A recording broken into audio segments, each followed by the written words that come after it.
El comercio de Colombia durante el siglo XX puede caracterizarse como apenas adecuado para el desarrollo del país. La dinámica exportadora decayó al quedar demasiado dependiente del café hasta entrando los años 70 del siglo XX. Aunque podemos decir que sí hubo una enorme mejora frente al mediocre comportamiento exportador del siglo XIX y que contribuyó poco a obtener las condiciones de empleo de la población colombiana, que mostró crecientes índices de informalidad, desempleo y pobreza hacia el último tercio del siglo y que se prolongan en el siglo XXI. En conclusión, observamos un comercio exterior colombiano poco dinámico. Empezaremos por mencionar que la economía del país atravesó tres grandes fases.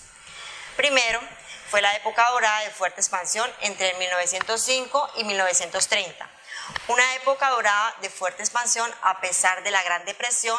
Los volúmenes del café colombiano mantuvieron su crecimiento por unos años después de la crisis mundial. Hay un fuerte crecimiento entre 1905 y 1929 por las exportaciones que a duras penas crecen por encima de la población durante la mayor parte del siglo XX. Y solo con las exportaciones mineras del siglo XXI hay una franca expansión, lo que nos permite concluir que los países, a medida que incrementan sus exportaciones totales por habitantes, también mejoran sus índices de bienestar de la población, lo cual nos da una idea de la calidad de vida de los habitantes de esta primera fase.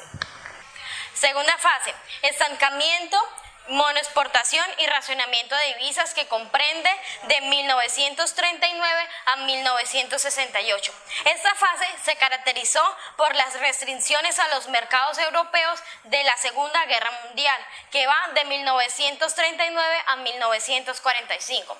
Ya durante la segunda mitad de este siglo, varias bonanzas cafeteras no alcanzan a impedir la decadencia de la participación colombiana en el mercado mundial. Las mayores tarifas recaían sobre los bienes de consumo y con eso reducen la participación en las importaciones. El arancel termina siendo más alto para los bienes intermedios y para las maquinarias y equipos. Es importante destacar que el comercio exterior y colombiano no se prestó como altamente represivo. La apertura de la economía es medida como la suma de exportaciones e importaciones, aunque la apertura colombiana ha sido limitada y con ella también se ha manifestado la insuficiencia de su desarrollo económico.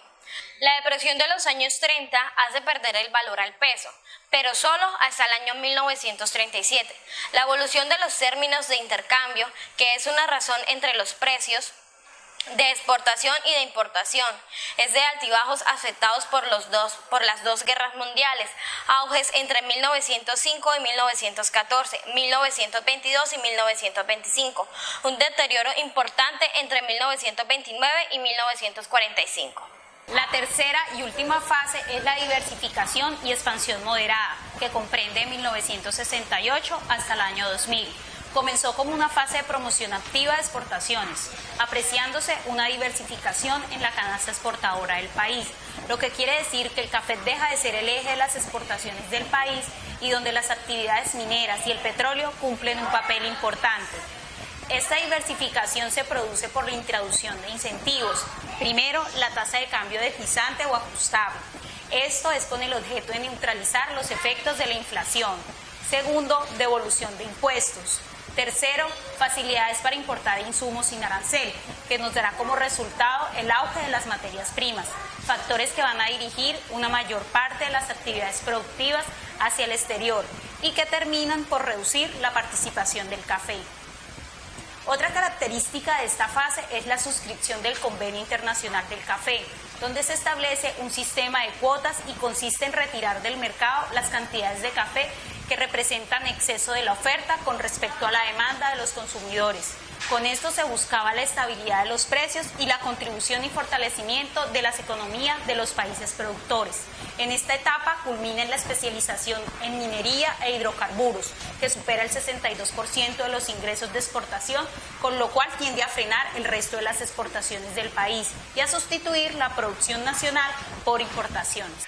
A continuación daremos a conocer los tratados de libre comercio que se dieron en Colombia en el siglo XX, pero primero les contaré qué es un tratado de libre comercio y cuál es su objetivo.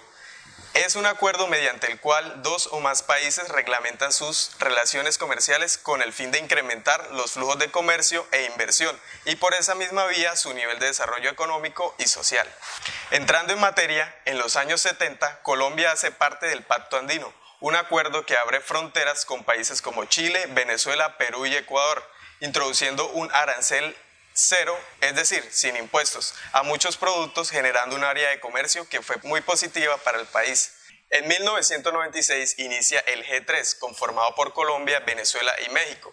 Este Tratado de Libre Comercio hace conexión con el NAFTA, un TLC entre países norteamericanos como Estados Unidos y Canadá. En este mismo año, Estados Unidos, a través de la APDEA, que no es un tratado sino una ley de preferencias arancelarias andinas y erradicación de drogas, otorgó acceso libre de aranceles a una amplia gama de las exportaciones de 4 países, incluido Colombia, con lo cual logró consolidar sus exportaciones de flores y manufacturas a este país. Esta ley se da con el fin de fomentar el desarrollo económico de los países andinos, proporcionando alternativas diferentes a la producción de cocaína. En el 2012 se logra el Tratado de Libre Comercio con Estados Unidos en el mandato de Juan Manuel Santos. Se consolidan las exportaciones de textiles, confecciones, marroquinería y flores. Otros tratados buscados y aprobados con Colombia fueron los de Centroamérica, un área de expansión para los negocios del país. Se logró la Alianza Pacífico conformada por México, Chile, Perú y Colombia.